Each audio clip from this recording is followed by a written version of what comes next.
राष्ट्रीय पंचायत राज दिनानिमित्त देशातील विविध ग्रामपंचायतींना व तसेच संस्थांना केलेल्या उत्कृष्ट कामगिरीबद्दल पंतप्रधान नरेंद्र मोदी यांच्या हस्ते सन्मानित करण्यात आले।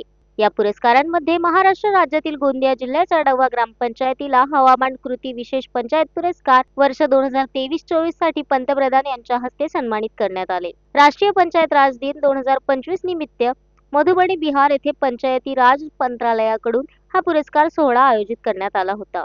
या पुरस्कार सोहळ्यात प्रथमच हवामान कृती विशेष पंचायत पुरस्कार, आत्मनिर्भर पंचायत विशेष पुरस्कार आणि पंचायत क्षमता निर्माण सर्वोत्तम संस्था पुरस्कार या श्रेणींमध्ये पुरस्कार प्रदान करण्यात आले। हवामान कृती विशेष पंचायत पुरस्कार श्रेणीत गोंदिया जिल्ह्यातील डवा ग्रामपंचायतने उत्कृष्ट कामगिरी केली असून सर्वोत्तम स्थान मिळवले आहे। हा पुरस्कार ग्रामपंचायतच्या सरपंच योगेश्वरी चौधरी यांनी पंतप्रधानांच्या हस्ते स्वीकारला। पुरस्काराचे स्वरूप 1 कोटी रुपये रोख पारितोषिक, मानचिन्ह आणि प्रमाणपत्र असे आहे। Sunil Kawade, the sting operation news, Gondia. The sting operation news, सत्याचे दुसरे नाव, अन्यायावर लेखणीचा घाव।